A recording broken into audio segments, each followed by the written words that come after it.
the glory days at the stick. From who's got it better than us to brick by brick. It's always the 49ers way, from off-season to game day. Yeah, we talk back. It's the 49ers Cutback.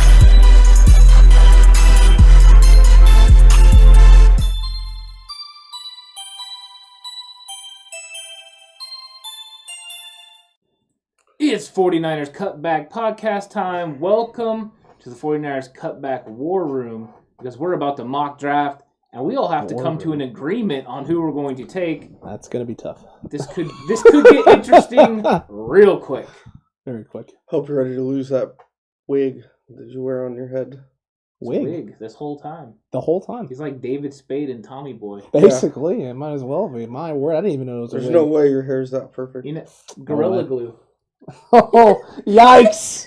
It's the first singer of the night, boys! My word, what's going on, David Williams? David Williams says hi, how you doing there? Robbie Swink says hello as well. Hello, nice Uncle little Rob, wave. how are Oh, you? my dog, Rob Swing. What's going on? We got a mock draft, We do. ladies and germs. So we got ourselves a nice mock draft 1.0. Rules for tonight, pretty simple, nothing too crazy. First and foremost, no trades. Yeah. So the 49ers, us, will be making absolutely no trades. The computer may make some trades. There may be some stuff going on there, and if there are some trades, we'll talk about maybe what the teams did, especially if it may have an impact on what we're going to be doing. But that's the first things first, no trades whatsoever. Yeah, we're going to wait and bring out the trades in the next one, because I think it could get real ridiculous. If you see people's mock drafts with trades, they trade down about 20,000 times, pick up 800 picks, and then draft, 28 players that are never going to make the roster. It's like Madden. Yeah, I was about to say, it looks like your Madden franchise. Yeah, I mean, let's be realistic. They have 10 selections. The likelihood of them making 10 selections is probably not that good. You're probably going to use some of those picks to move up, strategically and pick the guys you want. For this one, we're going to make those picks, but I'm sure the next time the goal will be to draft the top players that we can get in the top 150. Absolutely. Yeah, don't worry. We're going to do it eventually. We are, but before we get any further into this, make sure you hit the like button right now on the stream. That way this thing gets pumped out in the YouTube algorithm to other people so they can come and join and watch and enjoy this live stream, this mock draft, or they can watch the replay later in our past live streams folder. Hit that subscribe button as well if you're not or subscribed already, that notification bell. That way, every time we do go live or we just post a video, you're here. You want to be here. That's right. Make sure you're here. Make sure you're part of the conversation. All right, so we'll get this thing started. We'll start here on this nice little big screen we got here. So we can see some of the settings already that we have for the draft. Obviously, we're going to be the San Francisco 49ers, which we have selected there, down there in the bottom. I don't know if you can see. Let me see if I can drag this over a little bit. No, I cannot drag it over. That's okay. Oh, that's right. I can go to the large screen here. There we go. We have 7 rounds selected there right next to my face. It's beautiful. Speed of the draft a little bit slower. Care for positional value. We put that a little bit higher this draft. We're trying to reduce some of the randomness, I think. Right. I think that was all the thing we kind of agreed on. You can see the randomness slider set a little bit lower, and then draft for need about 50-50, because all of us pretty much felt like, for the most part, teams typically draft for need about half the time. Yeah, I think half the teams draft for need and half the teams draft best available player. You meant the 7 was beautiful, right?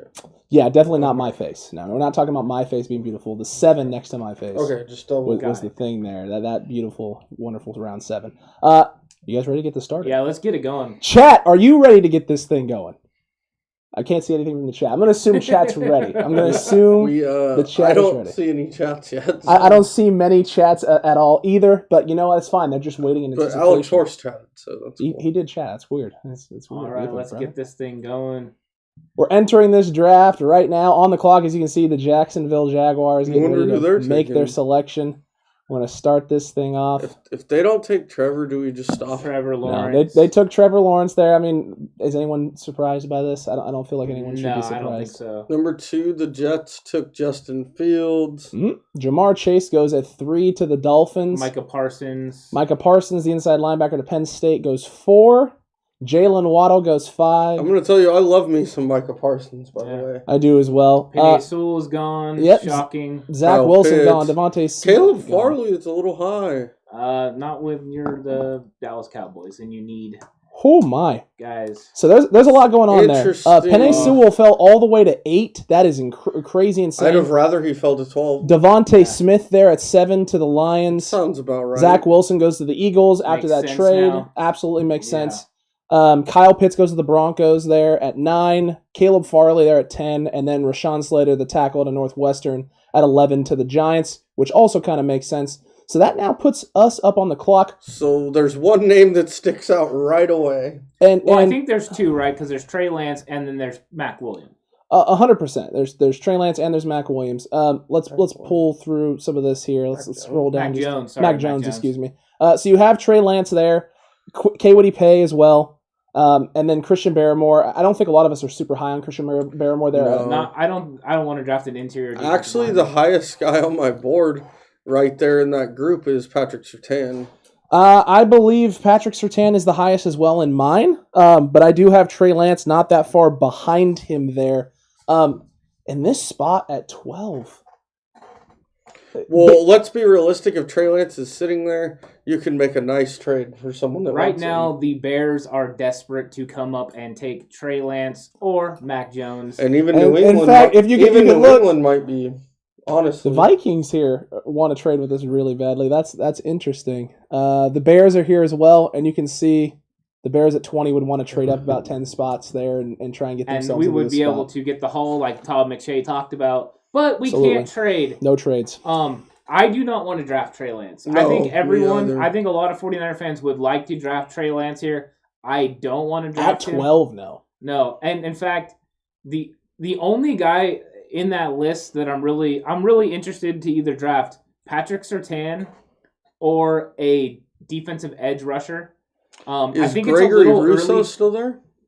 He is still going to be there, I believe. Yeah. We can pull it Check up the just edge to be rusher. sure. We can pull up those edge rushers.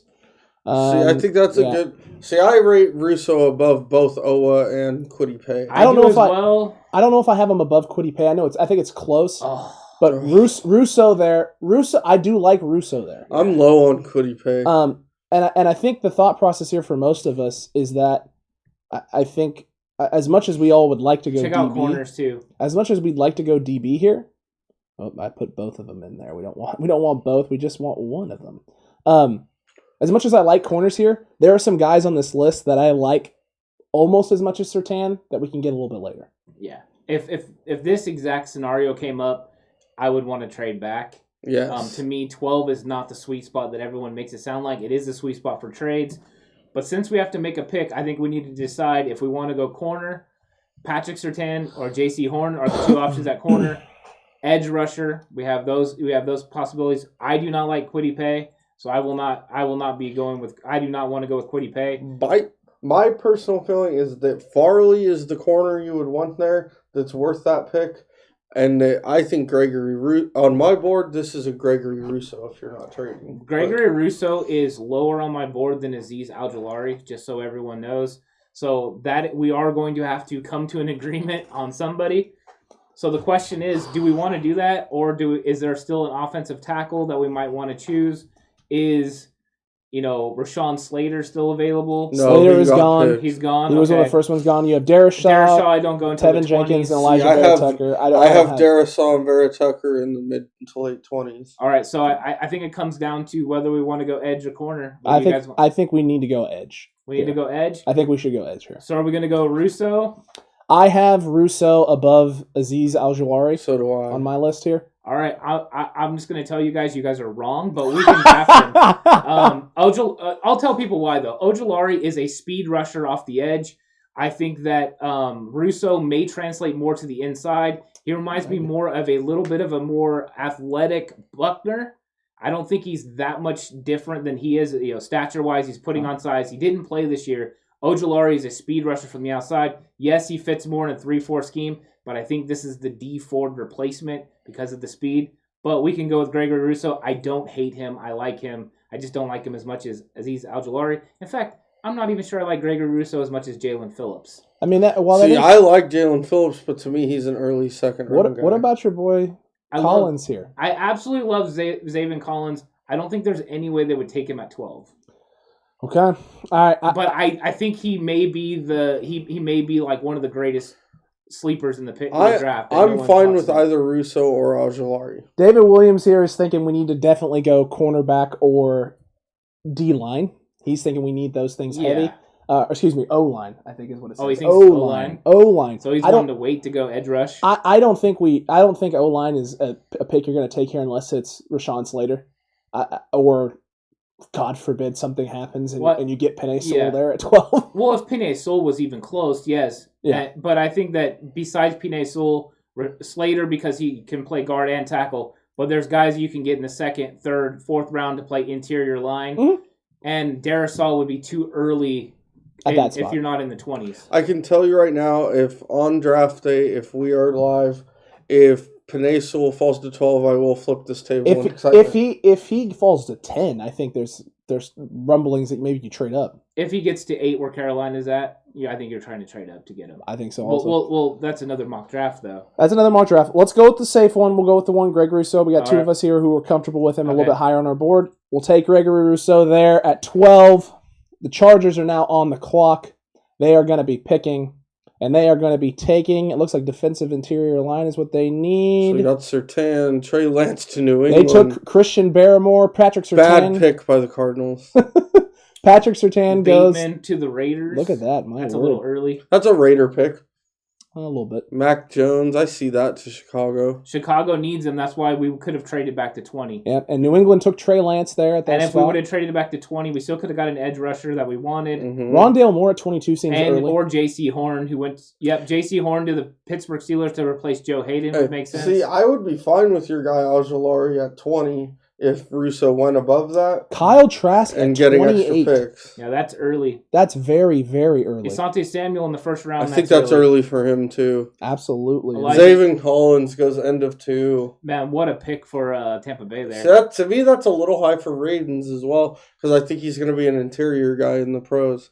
Well, he's going to be a guard, but he's probably the best overall guard. You think he's better than Wyatt Davis? Maybe not. So Leatherwood went Carlos Basham there. I like Carlos Basham a lot. I still think that's really early there, early second for him. I see him more as a mid to late round, second round pick. Right. Any names here? Let's kind of go back up to us. Any names here that you're surprised by that were taken by some of these teams in this first mock draft? The first standout is I think that's too high for Rashad Bateman, but it's something the Raiders would do. It's a little. I think it's a little shocking to me because John Gruden seems to like a little bit more the speed guys, and I don't think Bateman's the speed guy. I think Rondale Moore to the Titans is kind of surprising. I mean, he's not really a fit for what they do. They're a run-first team, and then he's a quick receiver. Yeah. I mean, that doesn't really work out there, in my opinion. Well, especially with them needing, as it shows here, it shows them needing guards and an edge rusher. There are some edge rushers there that you can take at that spot who are available. I'm a little shocked by that as well. Anyone else here that we're looking at that you guys I think Tevin Jenkins is an interesting pick at 27. Correct. I mean, that's a smidge early. But they're going to need a tackle because Orlando Brown has made it very clear he does not want to play right tackle next year. Correct. So either him or Ronnie Stanley's going to have to go. Absolutely. Until they both line up because they're not going to move him. You don't think they're going to move him at all? No. I mean, it would be kind of silly to do that, I think. But, I mean, he hasn't made huge money. He's not sitting out. Correct as well. Elijah Vera Tucker there at 31. I think that's a really good. That'd be a nice pickup. It's a really good. I would take Wyatt Davis. I would imagine that he might play tackle. Why I was to say I imagine this take here for the Chiefs is going to end up being a guard position and not a tackle, most likely. I think it'll be a tackle because they have Fisher injured his Achilles. He might miss the entire 2021 season. Correct. That's true. That's a long. But they do have 2 tackles that held out that are coming back. That's true, but this is a first round talent. Also true as well. Zaven Collins there for 32 for the Bucks. One of my favorite favorite guys. A great pick. I think that's a huge pick for them. And I think he fits everything they do. I think he fits the things that they do as well, but I'm a little concerned as to how he's going to play. What do you mean, how's he going to play? How's he going to get on the field? With the linebacking core they already have in place. They have a free agent linebacker. I mean... So they're replacing him? I guess. Yeah. We'll see. You can't teach that size, speed, athleticism. True as well. New England is not picking a quarterback in the first round. No way. For Miss Megan Davidson. I don't think Megan so B. either. I agree. I don't think they are either. But again, this thing has a need set at a certain rate, so the computer is going to select that quarterback for New England. Let's get this thing resumed. Yep. Eagles are on the clock at 37 there. They go Travis Etienne. I think that's the first running back off the board. Jalen Phillips in the second round. I really like Jalen Phillips, especially there at that spot. That's not a bad Me one. too. Pat Freiermuth goes a little earlier than I think he should go. Samuel Cosme and Walker Little, back-to-back tackles. Walker Little there is a little surprising, and that's high. That's also tackle very high. Tackle for the Giants. Giants went Slater in the first round and then go Walker Little in the second round. Giants need the big people. I have Walker Little going in the fourth round if I took him. So right now is the right. Wyatt. We have Holy Schneikes at oh my gosh. Yeah, do we go 35. interior line? We got probably we got Landon Dickerson, the center, Wyatt Davis at guard. I don't think you can let Wyatt Davis pass you if you were to fall to here. You can't let who pass? Wyatt Davis. I don't think you can let him pass at 35 either. 43, excuse me. I don't think that's possible either. Because there are some names in here that I really, really like. Agreed. Jevon Holland is one of those names, and you kind of brought him up to me as well. Yeah. He is a very talented quarterback. Yeah, I like him too. But, oof, man, I don't know. My favorite player in the second round is a edge rusher, and we already drafted one, so we're not going to draft. Who is that? What edge rusher is that? Tryon from Washington. Okay. Joe Tryon. Yep. That he's my favorite edge rusher in the second round, but since we already went Gregory Rousseau in the first, we're not going to go Joe Tryon right now. So I think we have to go Wyatt Davis because I think a lot of us have Wyatt Davis as a first-round talent. I like Wyatt dang Davis. near close. I like Wyatt Davis. I like Landon Dickerson. I'm okay with either one of those guys. Because I just think, I think that our biggest need is going to be right guard. So why is that the biggest need? Because I think I'm assuming we don't get Weston Richburg back. If we get Weston Richburg back, I don't know, but I think Brunskill is going to play center Well, if we have a center, Brunskill plays guard. If we have a guard, Brunskill plays center. I don't think it's a real question of Brunskill being on the field. Wyatt Davis is better than Brunskill, though. I agree. I would agree with that as well. But also, Weston Richburg is better than a lot of these guys. So if we're choosing between Dickerson and Wyatt Davis, I'm going Wyatt Davis. I would agree as well. I think that's the comfort level for everybody is Wyatt Davis there at that spot. Yeah. So we're going to pull the trigger on Wyatt Davis, guard from Ohio State. Dallas is now up on the clock next. They take Terrence Marshall Jr. That's a little bit of a surprise. So we'll just pause it at the end of the second round and go over the picks. We'll definitely do that. I like the fact that Wyatt Davis is there. I think you could see a situation where if the Niners end up trading back at 12, that they get another pick in this second round that they could add to their arsenal this year. Mm-hmm. Maybe get a second this year and a first next year, potentially, or even a late first this year and maybe an early third. I think there's going to be a lot of talent in those spots. I think Chicago is going to be desperate to move up in the first round and get a quarterback. And if even one of those guys is available, they're going to want to come up. And I think McShay laid it out perfectly. If just flopping first round picks this year, second round pick, and then next year a first to second round pick. So the Niners could get a haul and then be able to kind of move around. I agree. We're going to pause it here. We'll pause Marvin Wilson going second round. Woo, that's pretty. It's pretty high there. We'll go back to the top after us. Dallas Cowboys go Terrence Marshall. A little bit of surprise at the wide receiver addition there to their. I don't see the Dallas going wide receiver. I don't. I think that would be. I think there'd be pitches. Pitchforks. Pitchforks. I was struggle bussing there. Landon Dickerson there at 45, not a shock. Anyone here that you guys are looking at that surprises you a little bit? I mean, this is kind of, you got people drafting for need. I would be pretty upset if Jevon Holland got to the Seahawks there in the second round. Yeah, that would be a little upsetting as well. But it's a good pick. It's a great pick. I don't really see anything here that kind of except for Marvin Wilson. Marvin Wilson's a little shocking. I did enjoy right here the Dolphins taking Aleem McNeil. If you haven't watched this guy's tape, go watch it. It is impressive. He is incredible. He's extremely explosive off the ball his first couple of steps. He just looks like a little tank. He's a little on the shorter side, but man, his tape is a whole heck of a lot of fun. I will also be surprised if New England drafts De'Ami Brown, a receiver in the second round. I don't see them going receiver in the second round after N'Keal Harry. No. I look for them to probably try to get someone later on in the draft. That's just kind of what they do. I agree with that as well. All right, so let's reset this thing. Let's restart it, anyway. Resume this draft. We're in the third round now. Jaguars on the clock. They go with safety Paris Ford. Javonte Williams is off the board, running back. Najee goes into the third round. That is a little surprising there to me, the fact that the Jets would take Javonte Williams before Najee Harris. Fit. Scheme fit, because they're running a little bit more similar to the Niners offense. Yeah. Looking for the speed guy. Makes sense. Milifanu, a guy that you and I are both pretty high on, Ant. Yep. Cisco. It's time to unleash the dragon. Eric Stokes. A big fan of Eric Stokes, cornerback out of Georgia. Is that JJ's brother? Totally JJ Stokes' brother. Absolutely. Tommy Togia, Giants go wide receiver Cade Johnson there. That's a little suspect. Patriots forfeited because your team cheats, Megan. Creed Humphrey's gone. Creed Humphrey. I know a lot of people are very high on Creed Humphrey. Absolutely.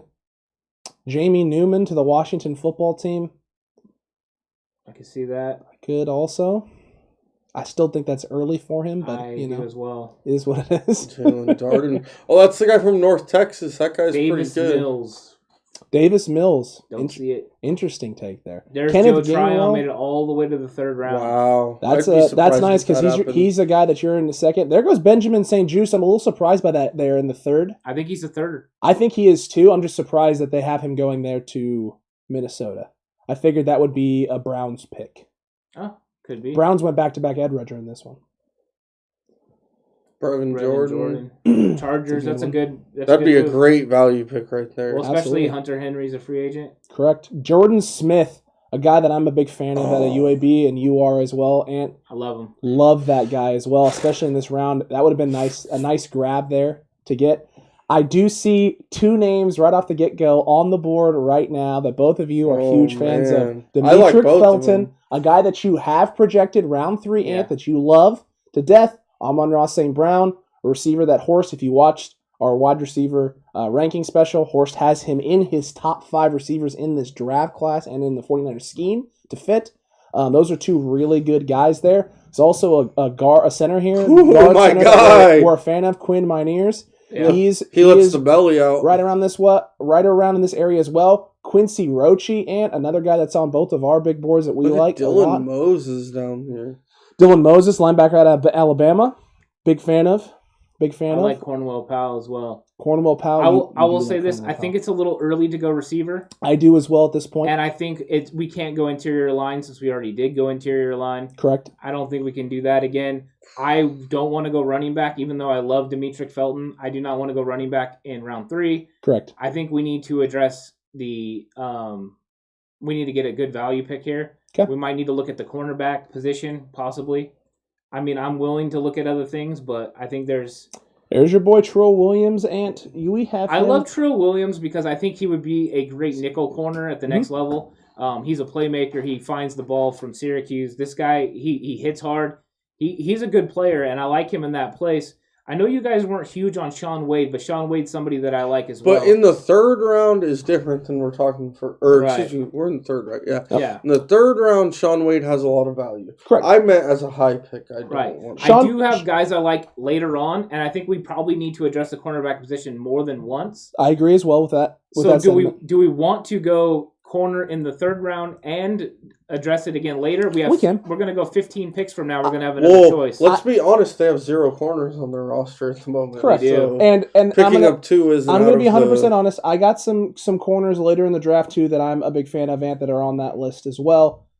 You had brought up and mentioned Keith Taylor as well. Late in the 7th. Late in the 7th. Yeah. That's not a bad take. I watched some of his film after I saw your list. I liked him there. I did like a lot of things that I saw. What did you think about Israel and Makunu from South Carolina?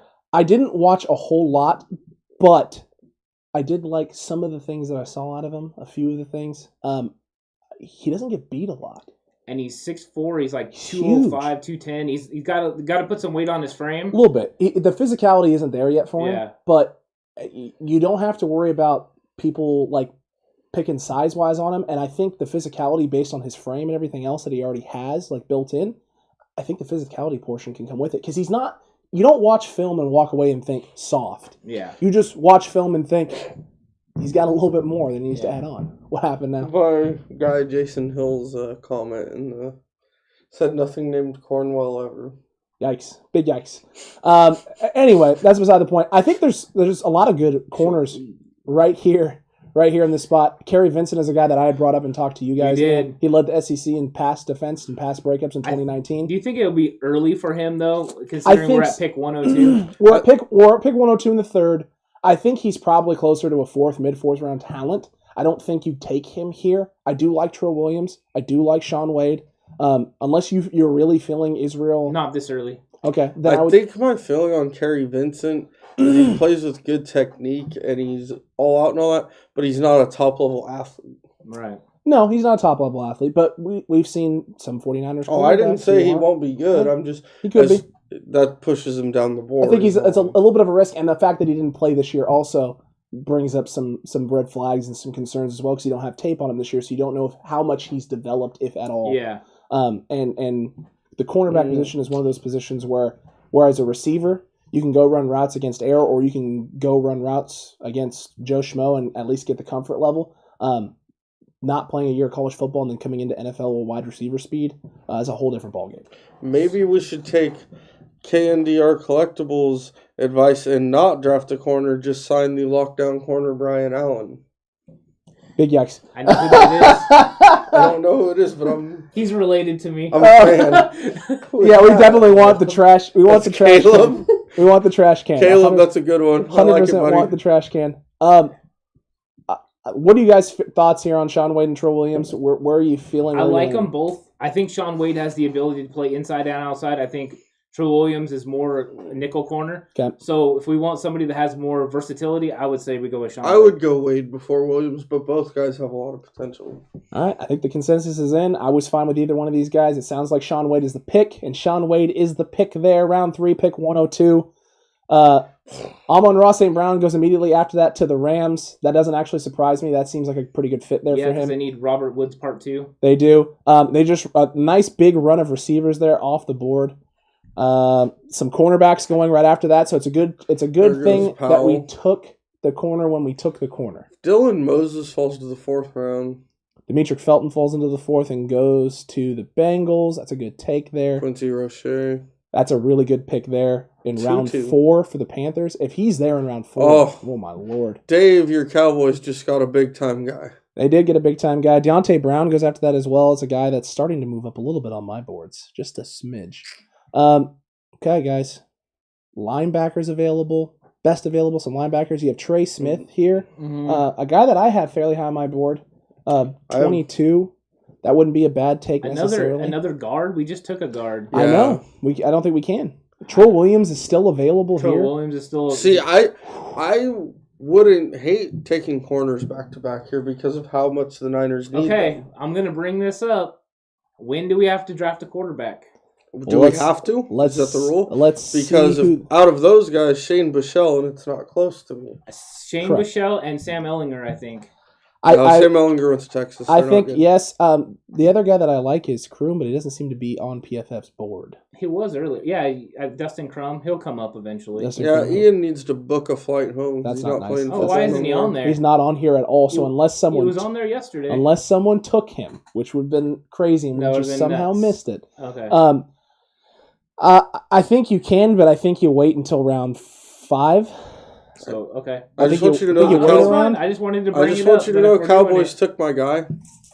They did. They did take your guy. I mean, when I'm looking at Can you look at the interior O-line, please, Alex? I don't think we need to go. There's a guy I'm looking at. I just want to see where they have him ranked. If he's on here. Name? Yeah, he ain't even on here. What's his name? David Moore. Yeah, he's not even on there. He's going to probably be considered an undrafted guy. He was in the Senior Bowl. Well, he still could be undrafted. So the question is, do we want to just take the best available player? Do we want to draft on need? I think I feel like here this is one of those spots where you could go best available, but I think we end up stacking at a position that we necessarily might not. I think what we learned is we might not want to go guard as high as we went guard. Except for the guard that we went is a really good. stud, yeah. I think we may need to address some need here, right? So let's look at receivers.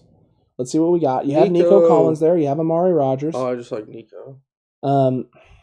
I still think we wait. I think they go lower than the Spurs, Shi Smith, or I don't think you have to take any of these guys here. So, or your boy Marquez. You still can wait on all of those guys. I think we wait for a tight end. Wait there as well. I don't think we go running back. What about safety? I was gonna throw Kyle. You all know I love me some Talanoa Hufanga.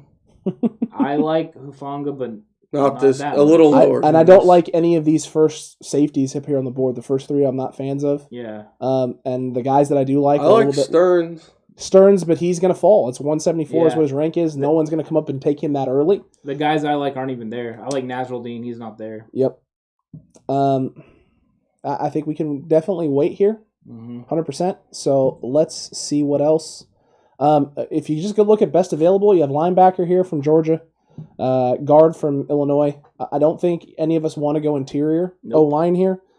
Linebacker, maybe. What about interior defensive line? Is anyone feeling no on that? Not really. Not those. Not the way we've been developing. Look at the two guys there. What college they're from, and I'm saying no. So did Robert Jones, offensive lineman, get drafted yet? You'd go down. He's right there. Right there. Robert Jones, Middle Tennessee. I like him. I think he could play guard and tackle, but I don't know if I'm wanting to draft him after we just drafted a guard. I think we already took guys in the last two drafts that are like this. So to me, it wouldn't make sense to add another player to that. So this, for us, then, this would normally be a spot where we want to trade back and try and get some more value somewhere else. We can't do that. Is there an edge rusher here that we really, really are in love with that probably won't be around for our next pick? I like Patrick Jones, but I don't know if I like him enough, especially after just adding Gregory Rousseau. Yeah. And I like some guys that come up. Patrick Johnson. Love Patrick Johnson. I like Patrick Johnson. I don't love Patrick Johnson. I don't love him. I don't love him. I like Jonathan Cooper more than him, to be honest. I like fair enough. But Amilcar Rashad also as well. Yeah. I don't like his first name. Raymond Johnson, I like him. He's fairly talented as well. But we can get him way late. True. And same thing with William Bradley King. I think he's extremely raw, not polished at all, but he's got a lot. The size on that dude, watching him on the senior day. Bradley King. Oh, man, he is a big boy. He's a big boy. Okay, I mean, I don't think... I think it's coming down to best available, right? I honestly believe because it's a position of need, we might stack corner. That's what I was thinking. If you can't, you seem very stressed. All right. I think you guys were both very high on Trill Williams. So we go Trill Williams. There. If we go Trill Williams, then we've got a slot nickel corner. We've got a outside guy Wade that can play outside if needed. Now, of course, these aren't the guys I want, but I think my guy I wanted, is he gone? Who? Look at the corners. Is this the corner position? This is the corner position. Who is it? That's who I really want right there. Even more than Trill Williams in this spot? Do you think he's a more complete Well, player? not in this spot. That's why I'm saying maybe we push and wait for Israel. And he's an outside corner. I don't know. Trill Williams is a baller, though. He is a baller. There's another guy, too, that's on your list, Ant, that you're a fan of. It is. I like him, too. Diomador? I like him. Diomador Lenore?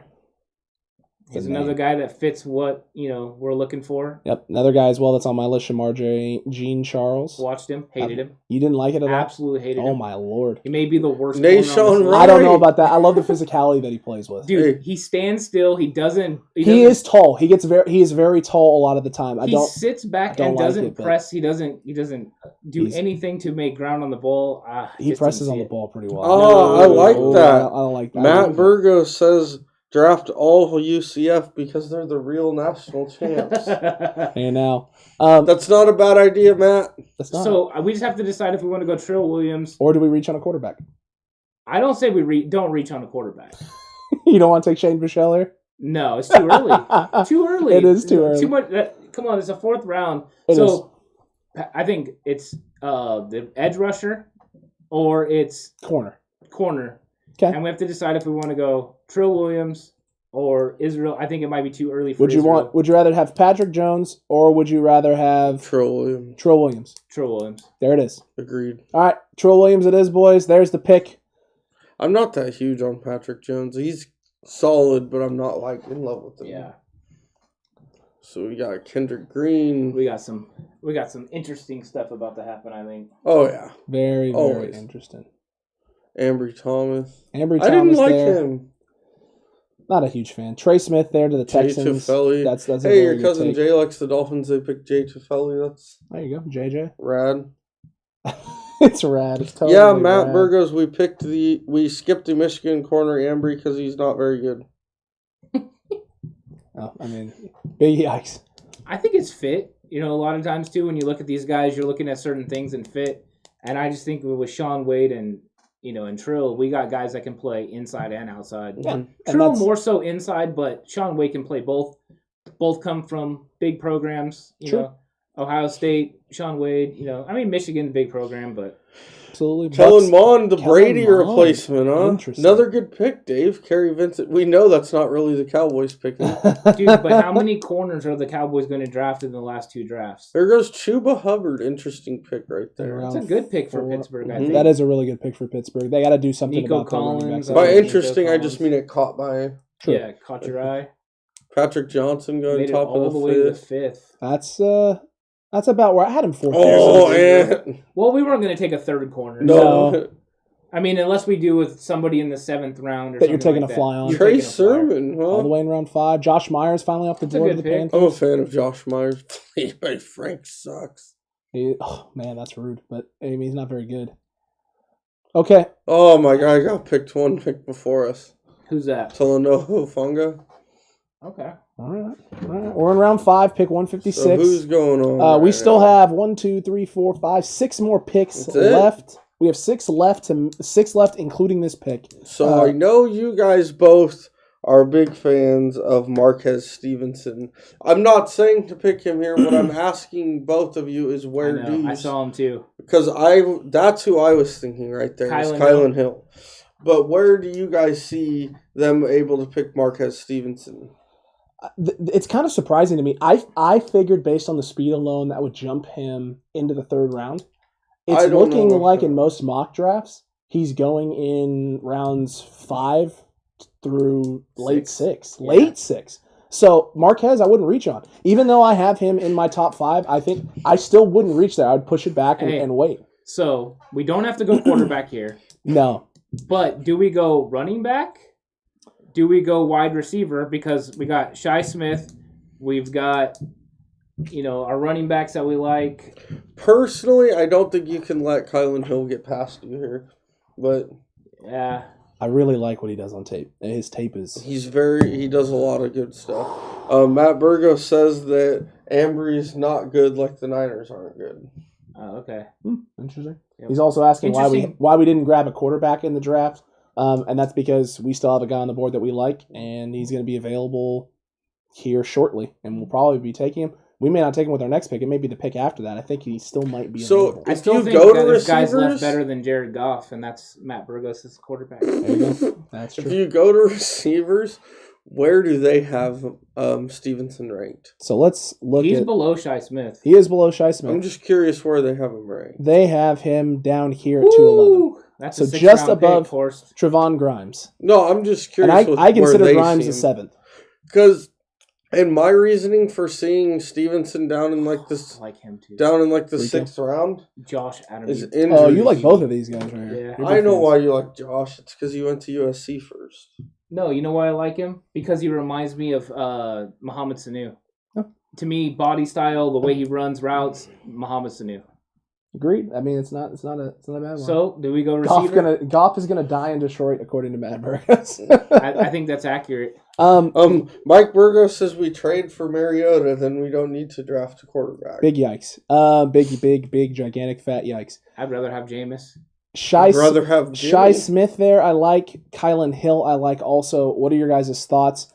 You guys know how I feel about the receiver position and just adding depth constantly and consistently. I like Shi Smith there. I don't know if he's as dynamic as what I would like. Another thing you need to consider he is a good receiver. Is either of them going to be available 17 picks from now? I would say Kylan Hill probably. If there was going to be someone available, it's probably going to be Kylan Hill because the sad part is I could see the Eagles taking a receiver here on in the next spot. I can see the Patriots taking a receiver. I can see potentially the Cardinals. The Patriots went receiver already. They still may go again. True. They still may go again there. There's a lot of teams here who could take receiver before us. I don't see as many of these teams taking running back, so there is a chance if you go Shi Smith here that you get Kylan Hill here in a little bit in, as you just said, 17 picks. But in the next 30 picks, are we going to be able to draft a quarterback? Yes, absolutely. I don't think anyone's taking Shane Bichelle. I am okay. We still have the two guys on our board that we like are still there. Yeah. And they're projected at 188 and 190. And we have a pick at 182 and 173. All right, so I say we go either Shi Smith or Kylan Hill. I'm leading Shi Smith here. All right, then let's go Shi Smith. You know he's one of my guys, so I will gladly go Shi Smith. Baller alert. Shi Smith there at 156. Paulson Adebo. Can Kylan Hill make Wiggins. it? Let's see. Wiggins is a bad pick. I don't like it. Milton Williams. Milton Williams goes. That's a great name. Diamador. That's a good pick. Lenore, I like absolutely. him. Stupid Arizona. It's all right. Shi Smith's gonna work you. Malik Herring there in round 5. That's not a terrible Cody take. I'm not a big fan of his Whiteside, speed Jake though. Jackson. Let's see if Chauncey Golston. I like Chauncey Golston. Not a bad pick there either. Cooper's a guy I like. I think Cooper's better than Golston actually. Oh, in Seattle Caden took your Stearns. guys. Then there. And there goes Kylan Hill at Baltimore. I knew he wouldn't make it. So it didn't work. It didn't work out there. But I don't think it would have worked out. It doesn't look like we would have gotten one either way because they took receiver here. We definitely wouldn't have got Shi Smith. We wouldn't have got Shi Yeah. Smith. I think one of these other teams probably takes Shi Smith if we hadn't taken him and tried to get and took Kylan Hill there. So we definitely weren't going to get both of those guys in that spot. We're at 173 now. Nice job, Alex. You just cost us the championship. My apologies. Anyone here that we are Go down farther. in love with? Gentlemen. No one I'm in love with, to be honest with you. And I would not reach up here for Hamil Carr. I don't think this would be a bad spot to go Shane Bichelle, but This isn't a bad spot. It's really not a bad spot. Do we like Shane Bichelle better than Sam Ellinger? I do personally, but I don't know. Sam Ellinger did beat Shane Bichelle out for the job. So Yeah. I mean, there's a reason they're only 2 spots away in rankings. Correct. And They're that close. yeah. I remember there was a coach, Ernest, in Thunder. Yeah. He was interesting. It's true. Do we take Are one you here and cooing over Here's the there? thing. I think we could still probably wait and get one of these quarterbacks. And maybe they'll take the decision off our hands for us. Yeah, but who is the guy that you're I going don't to see draft anyone over a quarterback as far as value? Unless your guy's the guy Marquez Stevenson and you want to go receiver Not again. yet. I don't think you have to yet. We already went Shi Smith. Yeah. I mean, so now it's a... Well, let's take a look. See, let's see what. Look you at got. tight end. We Kyle could go Granson? Granson. I do like Granson. I'd like we Granson could as go. well. We could go Granson with the next pick. If we Well, go what quarterback. about Pro Wells? He's already pro. Jesus? All right. Well, let's just end. That's Well, the live stream, that's everybody. it, guys. We're not gonna finish the mock draft anymore. This guy's ruined it. Running back here. We already Matt went running Burgos back. We're has not a gonna go question another that one. if we do pick Shane Bichelle, because we've made it clear we all like him, do we think he could push to start No. at the beginning? And No. my personal feeling is he needs development, Yeah. but I think he's a guy that has a lot of arm talent and could be developed into a good player. I mean, I think the questions with Bichelle is the height. He's only 6'1". He's had some injury concerns, but I like him overall. I think he makes good reads. He makes good throws. He got better as his career went on. He's one of those guys that was kind of thrust into the starting job right away at Texas as a true freshman, and I think that hurt him overall. He shows a lot of promise, got a lot of ability. Ellinger's got a lot of ability. I think it's it's close. It's just what do we want to do? Because I don't think Bichelle's as athletic as Ellinger, but I'm high on Bichelle, so I think I'm kind of leaning towards going. I mean, unless there's somebody else you guys think. I'm not seeing anybody here that his name pops and stands to me like, oh gosh, we have to take. As much as I like Hamilcar, You guys know Here- I like Jarrett Patterson, but I would rather ensure that I don't think you guys are as big on him as I are. I'm not big at him at all. Alaric, I don't know how you say his first name. Alaric Jackson. Alaric Jackson from Iowa. I like him a lot. That's what I was about to say. The only thing I've seen on him is at the Senior Bowl 1-on-1s, and he looked really good in those. I'm just wondering if we need to go offensive line with what we already have. You know, I mean, we kind of shored up the offensive line with, with our second round think pick. Granson's ranked a little low here. We can definitely get him with the next. No, I just mean I think they have him ranked low. I think we go quarterback. I think All this right. is it. I think this is the time. This is the moment. Bichelle or Ellinger then? I think it'll be more. All of us will agree on Bichelle, but I mean, I agree as well. I've been battling between both of them because I actually like both of them. But I think Bichelle's got something there. But I like Ellinger's physicalness. As long as it's not Ian Book. It's not going to be Ian Book. No. All right, so let's go Bichelle. Sam Bichelle here, or Shane Bichelle, excuse me. Bichelle. My apologies. We got 8 picks left. Thank you for that pick, New Orleans. Would you sit somebody under Jimmy for a year from Rob Swink? Definitely. That's kind of what we were thinking about there, Rob. I think with Bichelle, right? Yeah, Bichelle or Ellinger. I think you're looking at drafting, and that's why you waited. Yeah. Because, in my opinion, there's the top flight quarterbacks that go in the first round, and then there's kind of like nothing in the middle.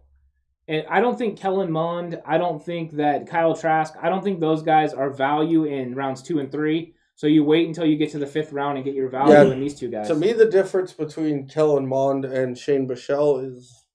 I don't even think it's that much. I think if you switch them roles in schools, that right now you're talking about Shane Bichelle being higher up than that. Because I think he's actually a better quarterback. I do notice that Alex's guy, Hamilcar Rashad, went. He just went before us. Riley Cole also went. Daz Newsome, Charles Snowden, KJ Britt, Brendan James, Ramondre Stevenson.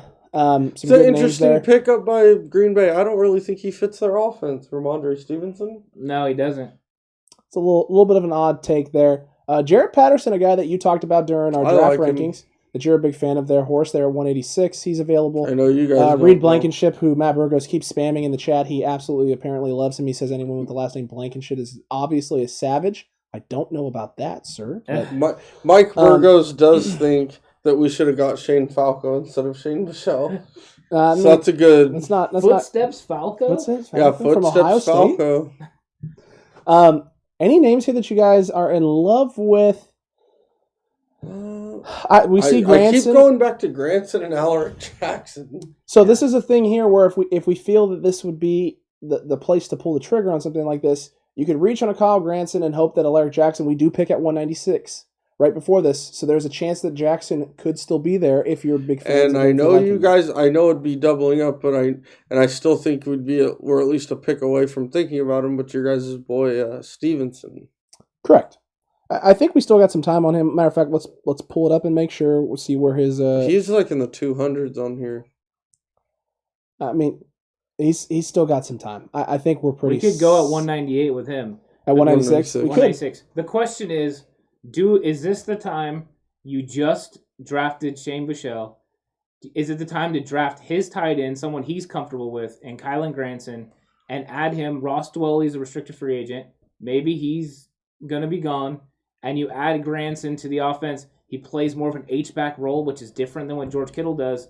But it's different than Charlie Warner, where Charlie Warner's the main blocker. Correct. Could he be the new fill-in for Dwelly? He's definitely a better receiver than Ross Dwelly. Yeah, I do like him a lot there. That would create some comfortability there, and you've seen that already. That Shanahan and Lynch have done that with the C.J. Beathard, George Kittle pairing. That has worked out well. It worked out really well for C.J. Beathard when he came in at the end of the season. Worked out a little better for George Kittle. Absolutely. I think Kyle Granson here is a safe pick. I don't feel like this is a reach here. No. I feel like all of these guys. Check and see. Make sure no edge rushers got past us, because that's always a value pick. Correct. Raymond Johnson I like him, and but not Bradley yet. King. I like both those. Yeah, guys. I like them, but not yet. So we can. I think we go. Is that guy's name Carlo? It is Carlo. It is Carlo Kemp. I wonder if he's related to Sean Kemp. I wasn't going to say that. I was going to go with Kyle Kemp and Yeah. Tyler Kemp, the Ohio. I mean, yeah, Michigan, Ohio. It's close enough. I'm leaning towards the tight end. I like it. I like it as well. I don't feel this is a reach here at If all. you guys don't know much about Kyle Granson, for fans, he's a real nice person, big time person for you guys to go watch the film on. Underrated guy. Yeah, Absolutely. And matter of fact, too, we can always pull up some video clips after this too and check out some stuff. So anyone who has questions on guys, if you want to watch some highlights, we can do that as well. Definitely. Kyle Granson, though, that is going to be the selection there at 182. We pulled the trigger on it. It is done. Tom Brady. There goes Patterson. Patterson is gone. Tom Brady is going to end up like the guy who he took the starting job from. And Alex, good, so that's, good job not was that a going Drew- running back or receiver because Megan. is that a Drew Bledsoe reference? Congratulations there. What happened there? Megan D wanted us to go running back or receiver, so good job making sure we didn't. Yep. Yeah. Try. Branson is an awesome place to visit. See? It's great to know. Branson is a wonderful place to visit. Ellinger's still there, just noting it. That's interesting there. So we probably didn't have to reach where we reached. There's a good chance he still would have been available. Or one of them would have been available. So good to know for future references. Tariq Thompson went. Larry Brown went. Tommy Kramer. Larry Brown coached the heck out of Allen Iverson. That he did, man. That he did. You are just a gold mine. Again, here, Larry Jackson is still here. I like him. Right here at the spot. Jason Hill says to bite your tongue because Ross Dolly is the man. Okay. I think we're going to agree to disagree. Well, I mean, the thing is, Mr. Jason Hill, what are you going to tender him? What are you going to give him? He's a restricted free agent. First round, right? I mean, is it a second round tender? Are you willing to pay him that much money? Absolutely not. Under no circumstance. He hasn't shown enough to be a second round tender. So if it's a general tender, I don't know. I don't know if they're high enough on him to sign him to that. To a general tender? No, I would say no. No. Absolutely not. Under no circumstance. He should be making the minimum. Like the minimum. Not the tender minimum. He should be making he should have had lots of opportunities last year with George Kittle being injured. He didn't do really anything. To me, he reminds me of old school Jamie Williams. Jason did respond to you with a fourth. A fourth? I mean, I just don't think you pay him that kind of money. I mean, I understand that we're fans, but sometimes you got to think more. Okay, Mike Burgos, are you saying draft the tackle or like go get the tackle, like attack him? All right. Well, I think you better go draft. If you're talking about my boy Alaric Jackson, that's a good idea. To go tackle him or to draft him? Well, I wouldn't try and tackle him. That's probably smart. He's a large gentleman. He is a fairly large gentleman. Just go low, Horst.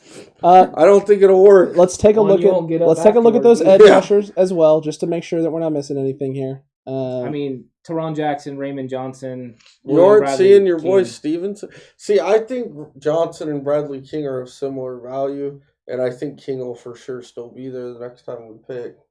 That's personal opinion. I think right now it's Alaric Jackson. That's what I think. I think too. I think you have to go best available here. Well, I mean, he's not the best available. He's up there, but he's one of the guys I like. I think in this area, he's a great value pick. Mike Burgos says he meant both, and he wants to see me try to tackle Alaric Jackson. Big yikes. Thank you, Mike. That would be solid. Big yikes. Would that make good content for the show? I don't think it will. Me attempting to tackle Alaric Jackson. I don't know. We may have to some graphic warnings. There's two guarantees. Some special I'll editing. Be dead. There's two guarantees. Number one, Horse will hit the ground hard. That's true. Number two, a lot of belly will show. I don't know if that's good. Listen, as funny as that would be, I don't know if that's good for the ratings. Yeah. To be honest with you, I don't know. Matt also wants to know if Tebow's available to draft since he retired from baseball. If that makes him draftable again. Definitely not. Coming to a fantasy league near you? Coming to a fantasy league near you, potentially. But as someone who follows Tim Tebow around a lot, under no. He's going to end up playing with Manziel in the fan-controlled football. Yeah. Possibly having a good old time, Mm-hmm. Scoring touchdowns. The minister and the sinister. Win or lose, we booze, The minister and the sinister might be the greatest supervillain superhero combination in the history of the world. Oh my lord! Hey, win or lose, we booze. Yeah. All right, Alaric Jackson is the All pick. right. Horace is doing a little dance over there. Woo, we got two picks left. This is where I have my fun. Oh, this is where he has his fun. 7th round. I've got a list that you would not believe. I can believe it. I mean, I've seen the list. I believe it. CJ Verdell. Believe it. Yep, don't love him. I mean, you know who else isn't on here is the guy the Niners just met with is Jamar from Marcus Oregon Stevenson State. Just went. You know, some to the sites Bears. have him as high as like a 3rd rounder. Correct. He is going to be one of those ones who Not is- Stevenson. who? We're talking about good players. We're talking about the running back from Oregon State. Jamar yes. Jefferson. Yes. Niners met with him, and he's not bad. I like him. He kind of reminds me of a little bit of a thicker JaMychal Hasty. I mean, the way his running style and stuff. There goes Teron Jackson. Teron Jackson's gone. It's a good pick. Josh Palmer goes. Raymond Johnson. Yep. Good value. Shocked Grimes goes in the 6th. Well, I think right now too we're getting into the area where you're taking a flyer or you're getting somebody that's going to play special teams. Correct. And add depth. So this is the time you're going to go receiver, linebacker, that kind of area, or safety. Yeah. Shamar John Charles goes. It's a guy that I like that you're not a fan of, Ant. Yeah, I hate him. I know. Yeah. I I know. think You the made- fact you made it that very in the clear. 6th round somebody lost a pick there. Yikes. Oh, the William guy I Bradley wanted went Kings one go pick. right Ooh. before us. Have you before watched us. much of Puka Williams, Ant? I've watched a little bit of Puka Williams, not a lot. I'm a to big be fan honest of with his you. first name. I mean, there's that. there's that. I mean, so now that we're in the 7th round, I think like I said, it comes down to safety, wide receiver, or linebacker. Mhm. Those are the kind of guys we're looking at because we're looking at guys that can add depth and play special teams. Correct. Guys that can fill out your practice squad. So, I mean, the guys that are on my radar: Keith Taylor, Josh Imatorbhebhe, sorry guys, There we go. Amari Gaynor, and Rico Bossi. Those are my guys. We have Rob Swink Uh-huh. saying that Tebow would definitely win in a field sobriety test. And I agree, Mr. Rob. That is Oh accurate. my lord. Again, me on my list here. There's Keith Taylor right there. Yep. Jacoby Stevens is on mine. Keith Taylor, Ant, you talked about. Amari Gaynor, Yeah, he's a guy on mine that and he's yours. both of ours, absolutely. There's Rico Bussey. There's a Bahebe. Mm-hmm. Is it Bussy? Boosie? Yep, I don't Bussy, know. I think. Bussy? It's Josh I. I Rico? like him too. Trey Dean, not terrible either. I don't know if I like him above any of the other guys that have been listed Do you here think as a anyone guy who's called- watched a lot of Florida games. Do you think anyone called Josh there by his last name as he grew up? Definitely not. Definitely Probably not. had a nickname like Emo or Ima. Or... The real question here is I think you can get it. I think you could wait and get Amari Gaynor with your next pick if You you're can going to take him. There. I think you could get. Yeah, definitely. So. Well, Justin Rice question is is from Modesto, do- just so you know. do you take a third cornerback, or do you add some safety depth if you don't feel like there's going to be a safety? I mean, do you really have to add safety depth in the 7th round? I don't think so. Yeah, I think you can. You got Jarrett. You got Maiden still from Sure. last year. You got him. You still got Tavarius Moore. Harris. So I know Harris is a restricted free agent. He is So there's restricted. no free agent. guarantee. But I'm he'll be saying they back. have the ability. Well, to they bring also him back. signed Milifonu, so they have him. So they have depth already, experience depth. I mean I don't think it has to be a safety, but I wouldn't hate it because once again it's special teams. Do you think that they should draft a tough guy from Ohio State? No, because he's not even the toughest guy on that list, even though his name's Tough Borland. I don't like the fact that when he makes tackles, he twists people's ankles on the bottom and all that stuff. I mean, He twisted my guy Najee's ankle. he did. He's lucky he didn't get an Oakland stomp out, is what he's lucky he didn't get. Jerk. Tyler Vaughn. I'm not huge on any of these guys, to be honest with you. Other than I like the two receivers, and I like Keith Taylor, and I like Gaynor. okay, I'm okay going to safety. Like I said, I'm just not as big a fan, but I understand it. Like I'm not against it. Okay. I would say here, because I have watched some Keith Taylor tape, I do like Keith Taylor. I would be leaning that way. Okay. Well, you got the mouse. It's true. I do have the mouse, but we have a thing called consensus. We here. do. We're not just doing our own thing. Nashawn Wright's brother was on Last Chance U, so Yeah, but Nashawn Wright's not that good. No, the brother's better. Very true. Okay, I say we go Keith Taylor here then? Yeah, let's go. All right, Keith Taylor it is. Keith Traylor, like the defensive tackle? Definitely not Keith Traylor. Nope, not Traylor. Mustafa Johnson. Puka went. Puka finally goes. Eubanks goes. Brendan Knox goes. Fields. See if we can't look at the chat here. Quentin Morris goes from Bowling Green. I like Quentin Morris. I do too, especially at that spot. Yeah, he's about. Jason Hill said we need to re-sign Jordan Reed. It's not a bad idea. That's not a bad idea. The problem is cost. How much will that cost? Tell Mr. Jason Hill he has to decide between Ross Dwelly and Jordan Reed. Which would you rather have? We can't have both because you're going to need that money that you are going to tender Ross Dwelly to sign Jordan Reed. Correct. I mean, that's just Jason. Your comment made me laugh, but we can't air that on TV. that good, huh? Oh my word! Yeah, we're gonna wait on that. Yeah, should put you in timeout, but I won't. I'll leave it for now. Freedom of speech and all. Freedom. Freedom of speech. Matt Burgo says to do the thing. Oh, there we go. All right, so guys, we got some options here. We got some choices. Okay, we got some choices. Jason does say Jordan Reed all day. Jordan Reed all day. Well, I mean, thank God for that. Amari Gainer's still here, Ant, like we talked about. I do have a question. Is Kairos Tonga from Tonga? There's a good chance. Well, yeah. There's a good chance. I would guess, especially going to BYU. That's a pipeline for him. Gainer, that's a nice value for that guy. Yeah, right there in round 7. I think this is the guy that we're all pretty comfortable with. And hopefully Matter BB doesn't get drafted, so I can sign him as an undrafted. Well, either him or Bussy. Absolutely. One of the two. Well, I'm getting a Matter BB, and then I'm also getting Troy Warner. Is that officially how you say the name? A Matter BB? A Matter BB, yeah. Matter BB. Yeah. Okay, Amari Gainer was the pick there. I agree with you, by the way. I don't know why Troy Warner isn't higher on people's boards. He doesn't seem to be on anyone's board at all. I think he's going undrafted. I really do. Oh, there goes a Matter BB. But he made some serious plays at BYU, and it's Fred Warner's brother. 49ers for life, red and gold said Reed all day. I think we all agree Reed over Hey, if Jordan Reed wants to come back on a cheap deal, I'm all for that. Absolutely. I don't think anyone even questions Oh my gosh, Tampa Bay just picked the tough guy. They did. They picked tough. Yeah, so that's their second linebacker of the draft. Which is interesting. Yeah. Well, I mean, I guess he's kind of just a throwaway here in the 7th round, but yeah, he played like a throwaway in the championship game. That is accurate.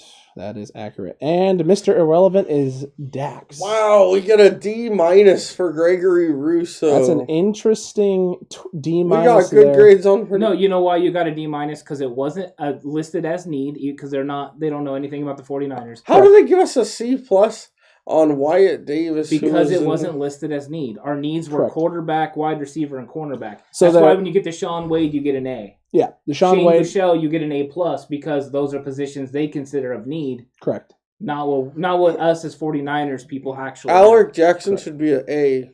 At that spot, yeah.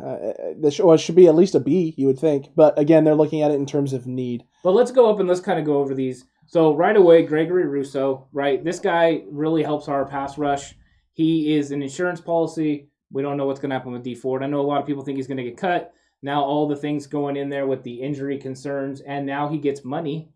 He has an injury clause in his contract, so there's that. So we don't know what's going to happen with him. April 1st is kind of the day where we're going to have a really good idea what's going to happen with D Ford. So that's going to be, but at least we got somebody that's big-time talent. He has only played defensive end for a couple of years, was a tight end in high school. Now he's translated. I'm sure he's putting a lot of size onto that frame. He's got a big frame. I mean, Horst, what do you think overall? Gregory Rousseau be a great addition to the opposite side of Nick Bosa. Yeah, I think Gregory Rousseau is one of those guys. Had he played this year and had a similar year to his 2019 year, I don't remember the exact numbers, but he had like 12 plus sacks, a lot of tackles for loss. 15 sacks. Was it 15? Wow. 15, yeah. Had he had another 12 or so this year, we might be talking about a top 6 to 8 guy. Well, let's think about the fact that if Gregory Rousseau would have played this year, he would have played on the opposite side of Jalen Phillips. And they had Roche. And he had Roche. He had a nice 3-man Those 3 guys would have been unbelievable pass rushers together. They would have caused a lot of problems. Correct. For the ACC. I think you can't knock Rousseau on a lot of things. I like a lot of the things that he can do. Yeah. I like the speed, not as much as Ojulari, as you had pointed out. But just his production value, what he did in 19 is just it was phenomenal. It was great to watch. He's a great player. I think like I said, if this was an actual mock draft in which we were trying to make the best decision possible, we probably don't take Rousseau there. We probably trade back. Right. We probably stack up a little bit. But that's what today was. Today was supposed to be a little bit more of a challenging one for us because I think all of our instincts are kicking in at certain points in terms of things that we want to do. And I think all of us, for the most part, we're on the same page in terms of this might be a spot where we reach, or this might be a spot where we should make a trade or something along that nature. But to have to buckle down and make the best decision possible without having to trade back or trade it in and out, I think this is the best you could do in that situation, given the circumstance, given the fact that some of the guys that we wanted that would have been position of needs guys that would have gotten us a nice big fat A+ on this pick. Yeah. Just they weren't there. They were gone. I mean, I did a draft the other day and ended up with 3 first-round picks, still got a B+, and I ended up with pass rusher, corner, and Zaven Collins in the first round. Come on, I had Ojulari, Zaven Collins, and I got Caleb Farley, and they gave me a B+. So you knew you were not going to get an A. That's accurate. That second-round pick, Wyatt Davis, C+ from PFF, Horst. How do you feel about it? I think that's crazy because to me, you could pick Wyatt Davis around 20 and I wouldn't blink at you if you were in need of a guard. So I think to me that would be an A pick to get Wyatt Davis at that spot. But I do want to throw out there as well that Rob Swink had solid advice of stay away from players with the last name Borland. I mean, it's not a bad one. Yeah. 49ers Red and Gold pointed out and said he'd rather go with Pitts there at 12. I think all of us agree if Pitts was there, that might actually be the pick. The problem is that in this mock draft, you can see he goes there at 9. Yeah. He goes there to the Broncos. So we didn't have a guy like Kyle Pitts. Trey Lance was available, so a lot of 49er fans who are watching this are probably going to get upset. Patrick Surtain was there as well. You might get upset with us at those spots. Mm-hmm. But we looked at that 12 spot. We've done a little more research than our first mock draft pick that we gave out to One Bar and Luke Vegas, where we picked Patrick Surtain. We've done a little more research. We're a little more familiar with these guys now. We're a little bit more comfortable with some of these guys in the second round, third round, fourth round. We like them a lot. And so for us there, at Surtain there at 12, wasn't a necessity. Alex, can you roll back to the 20s? Absolutely. See, guys, what we're talking about here is we could have rolled back into the mid-20s, picked up extra picks, and we feel that J.C. Horn and Surtain don't have much difference between them. I don't think there's a huge difference between the two players. They're both big, physical guys. Or just like Ojulari and Gregory Rousseau, there's very minimal difference in value, and Ojulari goes 25th. I just think they're different players. Like, they're different types of players, so it all goes on your preference. Mm-hmm. You know, I mean, if you're really looking for the speed guy to take D Ford's spot, you know, to fill in that, I think it's Ojulari. If you're looking for, you know, the prototypical 49ers big defensive end, the Armstead with more quickness, then that's who you're looking for right there with Gregory Rousseau. Wyatt Davis, though, I don't care what they say about C+. That's an A+ player. Yeah. And we'll ride that C+ all the way through the NFC and into the playoffs. There's no problems right there. That guy is a solid player. Right away, he makes the offensive line so much better. He can start on day one. That is a solid player. I've been seeing him play since high school. Horst has too. Fantastic player. And it creates depth at positions too, because you can now do a thing where if you wanted to put Brunskill at center, you could put Brunskill at center. If something were to happen to Wyatt Davis or something happens to Lincoln Tomlinson, you have pieces you can move around. Brunskill can go back to guard. Davis can go over to left guard if you need him to. You can keep him there and move Brunskill over. It just adds depth to that line. I don't think it's a bad pick here. I think this shows some flaws in PFF's grading system and how they're evaluating. Or this could have been based on our previous settings at the start. Maybe that's why they threw us a C+ here, because we definitely didn't draft for need at this spot at all. I don't think you do draft. Well, the thing is, though, they don't understand, because interior offensive line, I think every 49er fan would agree, is an area of need because of the questions with Wesson Richburg and we don't have Ben Garland signed. So we don't have a center, that's really healthy at this moment. So I think that is a good one. And then with Shaun Wade, they gave us an A because he's a corner. Shaun Wade has a lot of talent and a lot of ability. This is a guy that can play inside now. So even if they were to make moves, bring guys in, this guy could definitely add to the 49ers secondary. He could play inside. He could play outside. I like him. Matt Rieger would like us to draft Ken Dorsey. So. Not happening. Trill Williams was the next pick after that, a guy that you talked about that's very good in the slot. A lot of people probably haven't watched a lot of tape on Trill Williams. He plays at Syracuse. He plays at Syracuse. Their games aren't on TV most of the time. You don't think of Syracuse's defense as being elite or a team that can stop somebody, but Trill Williams in the slot is fantastic. I think he'd be a great replacement for a guy like K1 Williams, who may be going away and we may not be bringing back in. And so that would be a nice pick there that would shore up. I think we were all a little surprised he was still there at that pick at 117. We figured one of those two was going to be gone after whoever we took at 102. So the fact that they both were there, I think that would be, in an ideal world, if you don't go cornerback in the first round, that would be an ideal third round right there at 102 and 117. Yeah. Wade, like you mentioned, I've been negative on him when we talk about him, but I was negative on him as second, third round. Once you get past pick 100, that's a very physically talented guy to get past 100. Yeah. I mean, I watched a lot of his film on ESPN Ocho. He's really... he's really solid. No, Trill Williams is a great player. He plays in the slot, and he's a physical slot. He's able to come up and help stop the run. He has great ball skills. He ends up with interceptions, which the 49ers struggle with a lot of times is getting those turnovers, especially interceptions. The safeties don't create a lot, so they need it. We saw it last year. They had Jamar Taylor. He caused interceptions when he played in the slot. This is a guy that could fill in that role right away. Even if the 49ers only brought back one guy in Jason Verrett, they could fill out the roster with these guys, maybe a Killa Witherspoon on the veteran minimum, something like that, or the exception to, be able to get these guys back and have a solid secondary for next year. Yeah, agreed. Yeah. Trill Williams, I mean, you wouldn't even have to make a new uniform for him. You could just give him K1 Williams' jersey. Okay. No, but Trill Williams, I think... He's a little bit bigger than K1 Williams. I'd be really excited if they replaced K1 with Trill Williams. I think Trill Williams is actually more physically gifted than K1. Yeah. Obviously, I'm not saying he'll be as good as K1 day one, but he's got a lot of ability. That'd be a nice pickup right there. Right. I think all of us right now feel like this was probably the best portion of our draft. I think other than Shane Buechele at 173, I think we could have waited probably. And after seeing how things kind of played out, it could have waited. But I feel like at this point of the draft, with the things we did here, I think all of us feel like this is actually probably more closer to a B than it is a D. I feel the Wyatt Davis pick is... Yeah.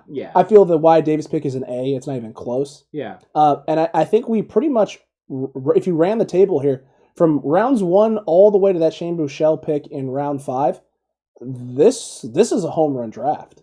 If the Niners do anything close to this. Right. So Jay Ellie wants to know who's replacing Trent Williams. I think, if I'm incorrect speaking for you guys, correct me, but I think right now we are still operating along the thought process that they are doing everything they can to re-sign Trent Williams. Correct. I think so. And I think obviously if it becomes for sure that Trent Williams isn't coming back, then tackle moves to a very top priority. Yeah, I think you'll know that in free agency. If Trent leaves, then you can make a move. I think there's also going to be guys that are going to get cut from other teams that might be cheaper. Maybe Ramczyk could be available that we could also slide in there if Trent Williams, does ultimately leave. I think that the 49ers are going to try to sign him, though, before free agency starts. I agree with you there. After that, we had Shi Smith as the next pick off the board. Not as big on him as you are, but that's only because I haven't watched as much film on Shi Smith as you have. You've watched a butt ton of film on this guy. Him. So why don't you give everybody a little more insight into why you like him here at this spot? Number one, he is just a battler. He has great hands. He gets out there. He runs good routes. He's very physical. He's a positionless guy, so he can play inside. He can play outside. His height, you would think, would be a detriment, but it's not. He is a kind of a smaller version of Deebo Samuel. He fights for the ball, and I thought that was very characteristic of how he played. One-handed catches, that kind of thing. He was a go-to guy. This is a guy that you want to plug into your offense. He's a more physical version of Richie James. Right away, you could put him in that spot and he could play. He's a guy that could fill in all the roles that you need Deebo Samuel to do. So if Deebo's gone, Shi Smith can do it. He's not overly fast. He's not overly big. He's just overly good. That's very accurate. Thank you. It was overly accurate. Overly accurate. Then we got Shane Buechele next. Yeah. Shane Buechele is a guy, for those of you who aren't familiar, don't watch a lot of SMU football. Shane Buechele is a guy that was a big-time recruit to University of Texas. I think he was a 5-star guy when they signed him. Was he 4? Okay. 4-star, yeah. But he was a big-time get for Texas. And like you said earlier in the episode, he was kind of forced into action as a freshman on a not supremely talented team and kind of failed. He regrouped, transferred to SMU, and these last 2 years he's quietly played really well there in a pretty open offense. And I think the thing he exhibits, 2 things that Kyle really likes, is that he's smart and he's accurate. Yep. And those are 2 things Kyle loves. So I wouldn't be shocked if Kyle was interested in him. Not at all. But he is a little bit limited physically. Is he? To me, he is.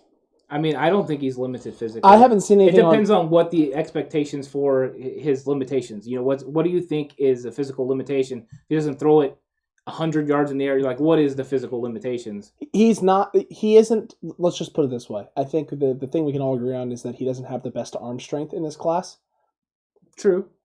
But he's not Jamarcus Russell either. Exactly. And that's, for me, he is the safe quarterback in this draft that you can take some time to mold and see if there's anything there. You don't have to spend a whole lot on him. You're not banking on him to be the future. You're just seeing if this guy can mold into the quarterback you think he could be. It's a safe pick. It's not a reach. Agreed. It's not putting all your eggs into a basket. But what it is doing is trying to shore up the backup quarterback position for this season, just in case something happens to Jimmy or you're not able to make a move to move off of Jimmy. If something happens to Jimmy and he gets injured, you have someone there that you've drafted. Hopefully it's not week 1 right off the get-go and he has some more time. Get his feet wet and get his legs underneath him. I feel it's a safe pick. Yeah. He lost the job to Sam Ehlinger at Texas. But Sam Ehlinger, after he won the job, I mean, he had a really good year his junior year in 2019, but this year in 2020, he kind of took a big step back, and that's why he dropped down boards, and why I think he's probably going to continue to drop down some boards. Well, Shane Buechele, he got injured, and that's what gave Ehlinger his chance. He got back in there, and he just didn't play well. You don't know how much of that is health, because a lot of people forget he was recruited by Charlie Strong. And when he went there, Charlie Strong was only there 1 year, his freshman year, and then he was gone. So he was trying to impress a new group, a new coach and everything, and he had to try to, get over that. Ehlinger was the coach's guy. So that's where we kind of get with Shane Buechele. I think he's a great quarterback. I think that in the 5th round is tremendous value. This is kind of like when the 49ers, when the Washington football team went out and drafted Kirk Cousins in a 4th round, knowing it was great value. This guy's a great value at 5th round because could he develop into a starter someday? Yes. If not, he's at least a legitimate backup because a lot of people forget he stayed 1 extra year and did back up Sam Ehlinger. Correct. Someone brought up, Mr. Swink brought up, you have to watch those Texas QBs. You could end up with a Mahomes or a Manziel. Only thing to say to that is those are Texas A&M and Texas Tech. They're not UT Texas, and UT Texas has not been known for putting out very many good quarterbacks in the last decade or so. True. As Matt pointed out, Vince Young. Vince Young is probably the only one, and that was just his rookie year. Well, and Shanahan is going to know the ins and outs of Texas quarterbacks. True. Going there, Chris Sims being one of his best friends. It's true. Who was also a Texas quarterback. So they're going to have an idea of what's going to happen there. Rob also says the heating is not very good in Texas at the moment. He would be very aware of that. He would be. We wish you Godspeed and all of that, and hopefully those turbines start working. Don't mess with Texas. Hopefully Caleb gets some snowshoes. Need some snowshoes, that is for sure. So, Kylan Granson, Alex, I want to hear your opinion on him. The thing, as Ant said, he's more of a hybrid type. He's not a traditional. Fits a little bit more into that positionless role. He can do in a lot of different things. I'd be interested to see if there's at any chance if you don't move off of Juszczyk, or if you do move off of Juszczyk, if he could fit into a little bit more of that fullback role, maybe not necessarily the blocking aspect, so much as the receiving option out of the backfield and putting him in on some receiving downs for play action. So, question for maybe the people who don't know much about him. Okay. Would be, by hybrid, do you mean a hybrid between a tight end and a wide receiver, or a tight end and a fullback? Tight end and fullback. Okay. Closer to that. That's what I thought you meant. I think he is he's a guy that can play the slot. Also sometimes a big slot like Jordan Reed. But So but what he's not. separates him- But they should not be thinking. Fans don't think right away. Jordan Reed. Don't think that he's not there think yet. H-back. Yes. I get what you're saying. What was the guy's name from the Redskins? Chris Cooley. Yeah, That's his peak right there. Seriously. I mean, I think so. yeah, That would be him at his peak. yeah. That's probably safe. So for you, what separates Granson from Charlie Warner then? Because Granson's a straight receiver. So He you can catch think the ball. think he's a much He's more way talented better ball receiver? skills. Charlie Okay. Warner is a better blocker than Granson. He's more Correct. physical than Granson. He gives you kind of the Toilolo role, Yes. as that's what he is. And then Granson would be an upgrade over Ross Dwelley in the pass game. You would have a legitimate second tight end that could play alongside George Kittle. And like you said, if Kyle Juszczyk is gone, they could use Warner and Granson in different ways to play the fullback role. Also, they might have to change the way they run their offense and go to a single back. It's like Kyle Juszczyk said. Shanahan's offense all depends on who is in it. There's no specific way to run it. It's all about who is on the field at a time. So he completely adjusts to his personnel. And so that was what he would do with Granson. He would adjust. Kenny Sager said, "Great show, guys, and a good draft. We appreciate it, Kenny." Yeah, you've been a big supporter the last couple of live streams that we had. Yep. We really appreciate the support. Jay Ellie asks, he says that he likes the Jackson pick, but maybe a better guard than tackle. Alaric Jackson is the next guy on the list. Ant, some thoughts on him? Yeah, he could be a guard. I think we drafted him with the thought that he could be a guard tackle, kind of like Brunskill and McKivitz, a guy that can play either one and gives us flexibility as we try to build and take care of the interior offensive line and yet stabilize the outside and the tackle positions. Make sure that if there's an injury, you got Justin Skule because now you might need another tackle because we don't know what's going to happen inside.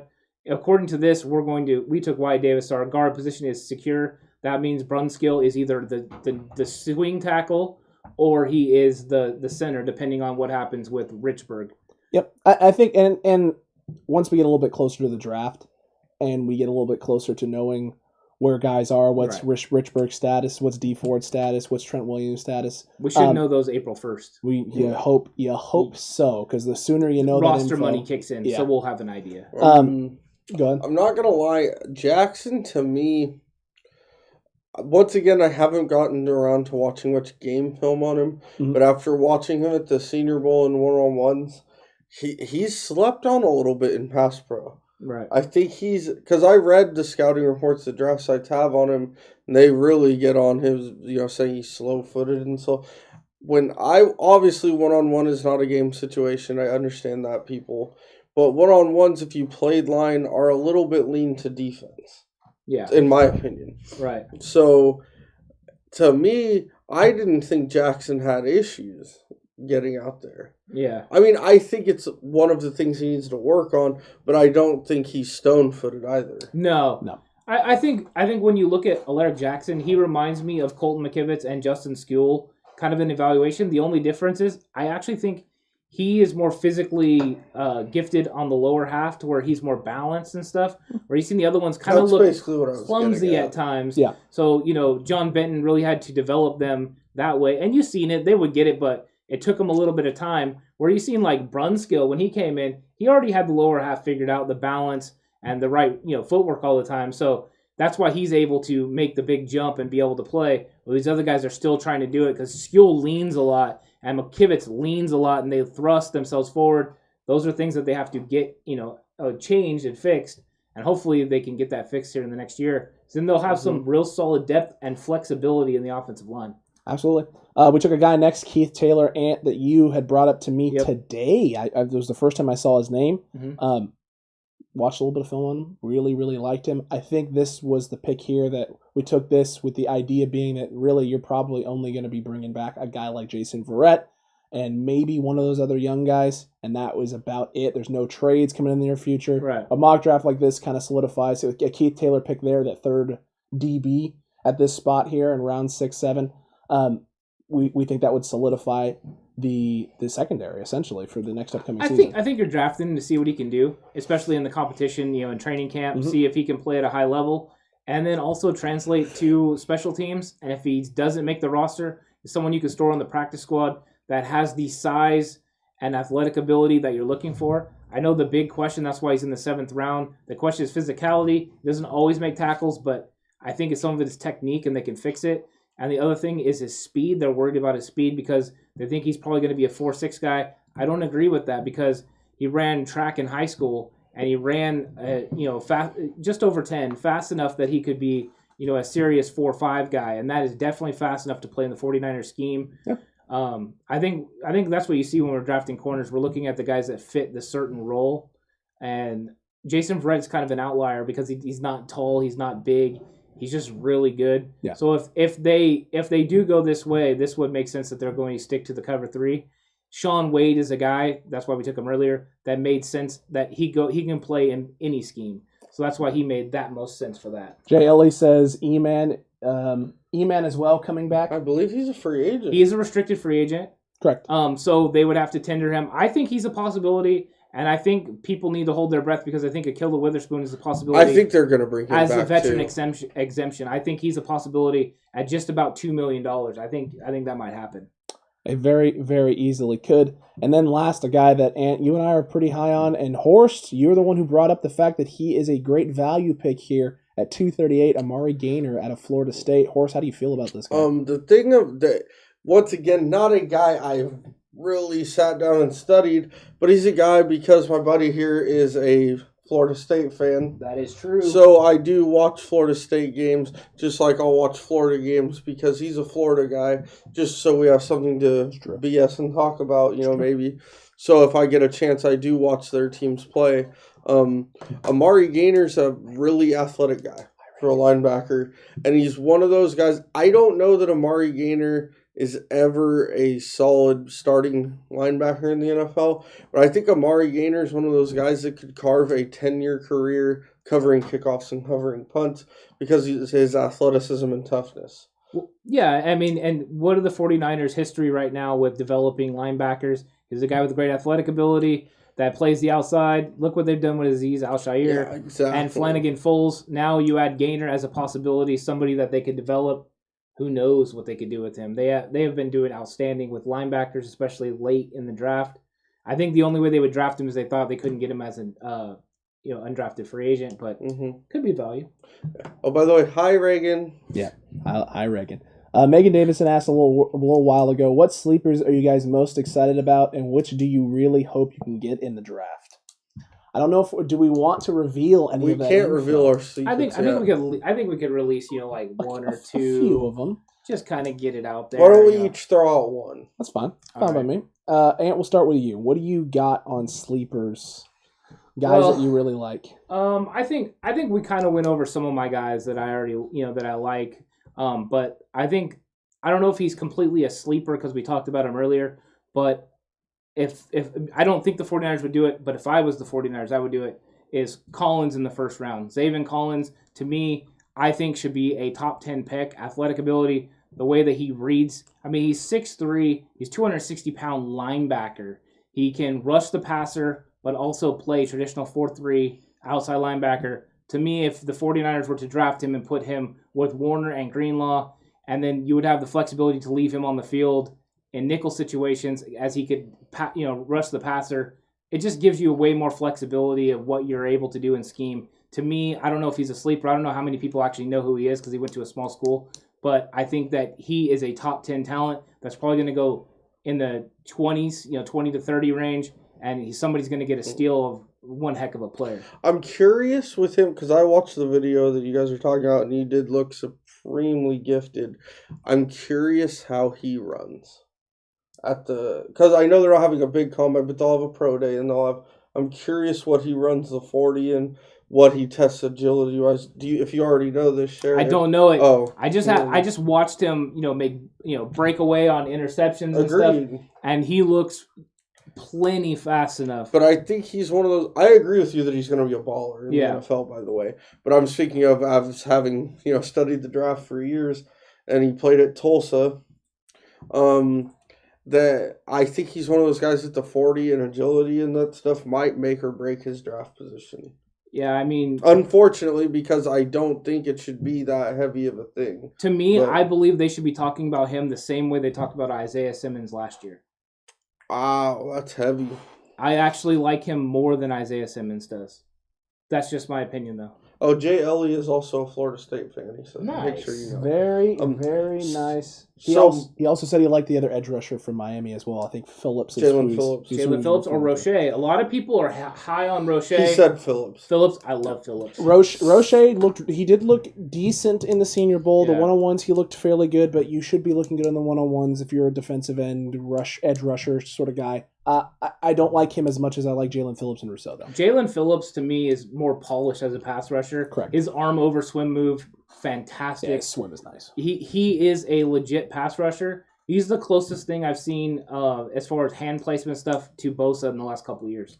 By the way, my guy that we're going here is a guy I talked to you about today. I'm going to throw out is David Moore from Grambling. Good call. He is a guard coming from the SWAC conference out of Grambling. What's funny is their coach was asked at one point during the 2000. Obviously, they haven't played yet this year, but during the 2019 season, who was David Moore your best lineman? He said David Moore is our best player.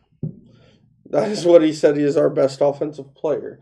Yeah. And if you watch his video, he does have some technique things to shore up, but he is heavy-handed. When he puts his hands on someone, they move. That's true. And that's what I really like about him. And he also, for his size, he's a big guy. I don't have exact measurements on him right here, but he's a big, strong guy. He gets out on screens and sweeps and stuff. There's several videos, you can look it up on YouTube, of him pulling out and just flattening poor safeties and corners that don't see him coming. So that's a guy to look out for. I don't know that he fits the 49ers scheme. I don't know that he's a guy they're going to look at, but it's just a guy, if you have played or coached offensive line, you will love his film. Absolutely. I'm going to go with the safety, Richie Grant at UCF. He was a guy I was talking to you about earlier. I watched a lot of film on him this week because I really couldn't make up my mind. The more I watched film, the more I fell in love with the guy. He's not so much of a sleeper because he is ranked a little bit higher. He was a guy who was ranked as one of the best safeties in college football this year, and he is up there on boards. He's projected usually around late round 2 to early round 4 is where he's falling in most mock drafts. But the reason why he's a sleeper for me is because I feel like he's a first-round talent. I feel like he could be a first-round talent type of guy. The things he can do on the field, how quick he is in space. A couple clips of him at UCF running down Kenneth Gainwell from Memphis from behind him. Gainwell's a fast dude. He is a fast dude. You can't deny that he's a fast dude. You can deny it, but I mean, I question the prescription glasses he got on. He runs all over Tulane. All right, Tulane has a fairly solid defense. We've seen a couple of guys who we like on film of theirs. But no, Richie Grant can kind of do a lot of things. He's a hard hitter. He's really good space. He's very physical. He's not a soft guy at all, and you've seen that a lot with the Niners safeties coming down in the box sometimes as well. I think he would fit in well with that group. He might be a good piece to have on special teams as well very early in his career. Could develop into something nice.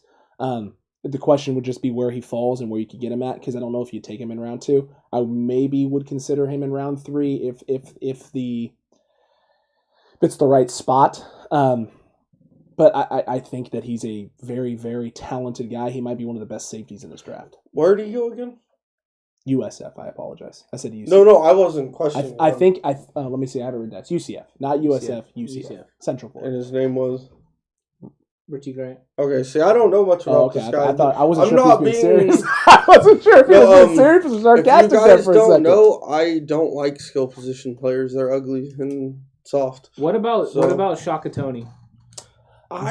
Yes. You can go ahead. Yes, I Yeah. love Shaka Tony. I know I like him too. Shaka When I Tony. saw him on my list here, Did he get drafted? Yeah, he had to have. He probably went around the late third, early fourth, somewhere in there. That would be my guess. Shaka Tony was giving people problems At in the Senior Bowl, one-on-ones. yeah. That's the only video I've watched of Shaka Tony so far, I'm going to be honest. And I didn't watch Penn State this year. But obviously during the shortened season, there's twice the games to watch usually, so I probably would have caught them at some point. But I saw him on those Senior Bowl one-on-ones that I was watching, and that guy was giving people issues. He's another guy. I even have his name written down on my computer to check out game film of after watching those. Absolutely. Did he not get? Is he not on there or something? This is what I mean. It's like this is one of those guys who there are some places that have him very high, third round, earlier, and there are some places who have him as like an undrafted, a guy who could go undrafted. From where? UCF. Shaka Tony. I mean, we had to have missed him. I don't think he was taken. He had to have gotten drafted. I don't think he was taken. That guy has to go in that. There's no way he went undrafted. That 4th to 5th round range. I don't remember seeing his name though. Maybe early, or maybe he went early. I don't know. But I like him. Shaka Tony, yeah, big fan of Shaka Tony as well. I like him a lot. And the guy from Washington is Tryon. Yeah, Tryon. Have you seen film on Tryon? I have not watched much film on him. If you like Jalen Phillips, you'll like Joe Tryon. He is a Diet Coke version as of right now. He's not quite as polished as Jalen Phillips, but he has got some real skills. He opted out. He didn't play this year, so I think that's why he's not going to be a first rounder. Mm-hmm. But I think anywhere in the late second, early third, he would be a great value pick, especially in the third round. I remember my playing days. Remember him. I treasure him. Right now, if you guys have any questions, we'll take about 5 of them. Any questions that you may have, send them in right now. Again, PFF graded us at about a B+. We felt it was significantly higher than that. Our first 2 picks especially were really good. We'll take the B+. No, Kuiper would have gave us an A. Todd. Tell you what, take Gregory Rousseau, pick 12, solid pick, add some depth, shores up the D4 situation. You'd be hard pressed to tell me otherwise. I don't know though. More and more I look at the depth in this draft, the more and more I'm unsure I would take an edge in the first round. Well, I mean, the only question, like I said, Ojulari, I would take him in the first round, and then after that, it's our guy that didn't make it, from UAB. Mm-hmm. I mean, I think that is the guy that I ultimately really like. I think he is right now got the Gregory Rousseau size. He's got athletic ability like that. I think a more value pick than Gregory Rousseau later on in the draft. So, Jay Ellie your Florida State guy, wants to know if we have. By the way, Jay Ellie, if you're not subscribed to the channel, hit the button, please. Yeah, please. We put out content all the time. Thank you very much for watching the show. It's been daily. Glad to interact with you. It's been good. Do we have any sleeper offensive tackles? With me, maybe, I don't know how big of a sleeper he is, but he did go to a small school, is Dylan Radin. Yeah, yes. I know what you're talking about. I think he's a guard though. Well, he played tackle at. He played. I know, North but Dakota you saw State. the Senior Bowl. But correct. I do also agree with you. Yeah, but Dylan Radin's North Dakota State. I'm trying to think. There's a couple that I like. To me, Walker Little's a sleeper late round guy, but I don't know. They had him going in the second round on this. Yeah, I think that tackle's kind of a weak position this year in the draft. Depth-wise, yes. I think if you don't get someone early, then you're going to get like we did, Alaric Jackson later on. That's somebody that is a sleeper for us that we think that there's value in. Well, and he kind of fits that swing mold where he can play. Yeah, probably play a couple different positions. Right, and you got Cosme from Texas. Yeah, I like Samuel Cosme, but I have concerns. I have questions, round. And second round there, I don't take him in the second. Yeah, this is a real thin tackle draft, but it's a fairly deep interior draft for offensive line. It is. I think there's more interior, and I think a lot of the tackles are going to be guys that have to translate switch to inside. Yeah, agreed. I don't think this is the year to replace Mike McGlinchey. You know what I mean? I really unless you can get your hands on either Slater or obviously Penei Sewell. I mean, I don't know if Slater is really the answer over McGlinchey. I think they're similar. I'm not convinced. I think Slater might still play guard in the NFL. I think that's more likely than a lot of people. He can also end up playing center. Couple other questions. I think that's also a big possibility. Yeah. Megan wants to know if there's anyone in the draft we did that we look back and think maybe we should have reached for. I'm pretty happy with the draft we made, but I think the only guy that we missed out on that I would have enjoyed having was Kylan Hill. Agreed. Yeah. And then also Jordan Smith, the edge rusher in the 4th round. I think he went in the 3rd. I was kind of expecting him to fall in the 4th. And then I personally, Marquez Stevenson, I would have liked to have reached for. I know you're really big on him. I'm very, very high on Marquez Stevenson. But at that spot, with how much we would have had to have reached for him based on how the value and everyone else kind of graded out, and the fact that we took Shi Smith earlier, there was really no need to. Yeah. But he's a guy that, I feel like if you're going to reach for a guy, I feel like he fits in the scheme fairly well. Another quick question from our guy Kenny Seeger is that just to guess, who is the first free agent do you think the 49ers make an offer on? I'm going to go ahead and assume he means free agent from another team. Mm-hmm. Correct. I don't think this is the year the Niners in free agency go after major, the big name guys. I think you're going to see what they've been consistent with, a lot of maybe under the radar guys that turn out to be bigger deals than they are, like such as K'Wan Williams. That's why I could see or Hyder or guys like that. Maybe I could see them going after Alden Smith though too as well. Someone in that kind of mold and fits that kind of. I think you might see if a defensive tackle gets cut, you might see them go with somebody that they could get that's maybe made some money and go grab them and put them in there because they're probably not going to have the same defensive interior that they had last year. So I could see that being the case. Also, depending on who gets cut from New Orleans, obviously, I think everyone is seeing that there's a couple guys that are former 49ers that will probably be available. Right now, a guy I'm going to put out there, I talked to you about him the other day. I think you were also much a fan of his, was Alan Bailey. He former Chief, former Falcon. He was released by the Falcons. He's a guy that's 6'3", 6'4", 285, 290. He's kind of a poor man's Armstead. Right. Like he can play the outside, and also he's a better pass rusher from the inside. I think he's a guy. I don't think you want him as your number one defensive tackle, but if they can get him on a fairly good contract, if he's your 3rd or 4th defensive tackle, that's a solid guy to bring in off the bench to rotate your interior guys out with, and maybe get some run on pass rush downs from the inside. And then Ellie asked about Wake Forest wide receiver Sage Surratt in the mid-round. Sage Surratt. Yeah, I like him. He's a good player. He's big. I think he lacks top-end speed, but he seems to find a way to get behind people and make plays. Crafty. Yeah, he's physical and he breaks tackles. I like him. I think that he would be a value pick in the mid rounds. The question is, do you go receiver 4th round, late 3rd, early 4 when he's going to get drafted? Is that the compensatory pick in the 3rd round, him or Tylan Wallace, somebody like that? Or are you waiting like we did until the 5th round when you can get somebody like Shi Smith, or even late 4th round with somebody like Amari Rodgers? I mean, it really just, I guess, is what you're valuing at that point. I think what, like you're saying, I agree, is with the Niners and receivers for this draft, it just depends where they feel like it's value for them. Right. Because this is another one of those drafts, outside of those top, there's a lot of solid receivers. Mm-hmm. Yeah. So, I mean, I think 1st through 7th, you can find a player at receiver. I think last year was the deepest wide receiver draft ever. Oh, man. In terms of game-breaking talent, day one? Oh, my God. I just think overall, throughout the entire draft, all 7 rounds had big-time players. Your guy from Minnesota that went to Tyler Tampa, Johnson. what round did he go in? He went in like the 5th round, I believe. Yeah, 5th or 6th round. And then you had Darnell Mooney that went in the 5th or 6th round to the Bears, and he had an excellent season. I'm going to tell you right now, there's years where Tyler Johnson would have been a 2nd-round pick. I think Tyler Johnson was better than Rashad Bateman at Minnesota.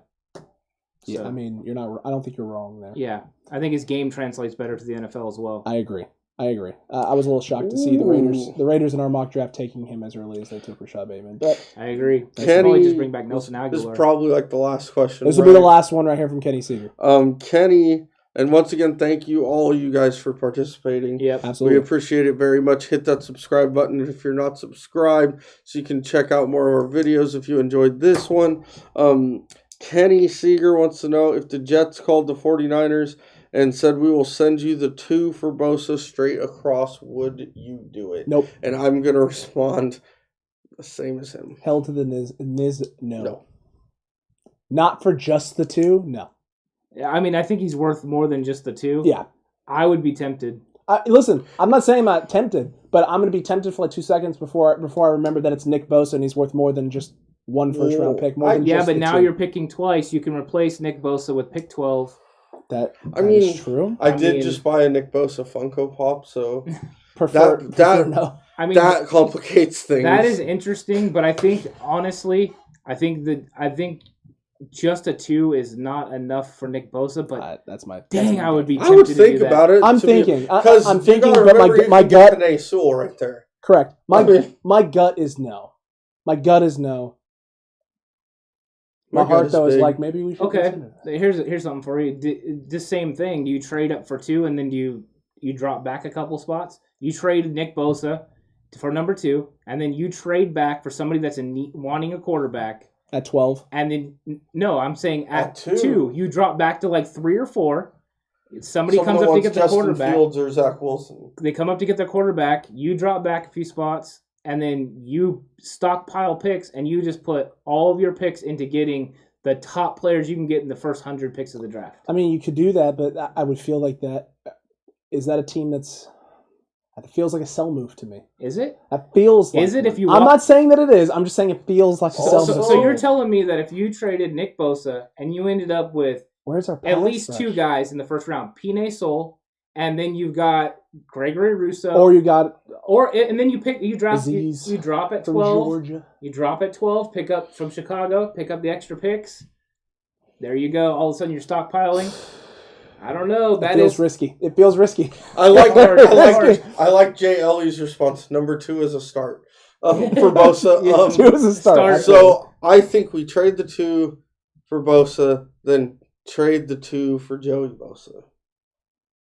Hey, that's not bad either. No.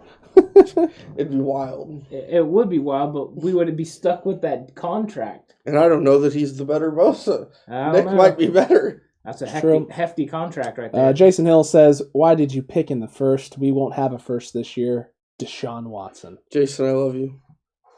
Okay, Jason Hill, what are you giving up for Deshaun Watson? And if you tell me 3 1s, that's the start, bro. Well, hold on. If it's 3 1s, I'm timing Jason out of the chat right now. You're putting time. It's got to be more than 3 1s. They're not taking 3 1s right now. Really? I want to hear what this is, Jason, because I will literally put you in timeout if it's 3 1s. I just don't think it's only 3 1s. I could call him. We can put him live. We'll save that. Tell Jason. Are they going to trade back with Chicago first? Are you going to trade back with Chicago for Jason? You just heard him say. Yeah. Are you going to trade? If you trade back with Chicago, you might have the firepower to get Deshaun Watson. We might.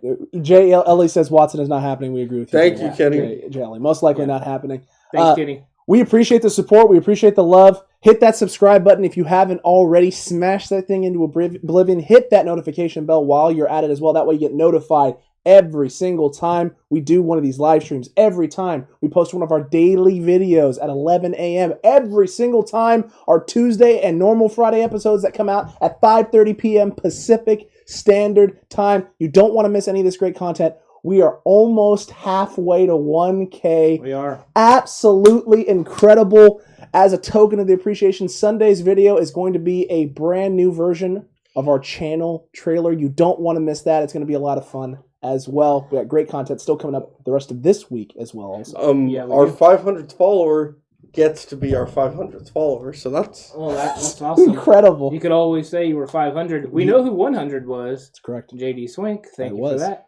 And I think that there's going to be a lot of cool stuff coming up for us, especially as we continue to break down the draft and as we get into free agency. That's when the 49ers roster is going to take shape, and we're going to be here every single minute of it.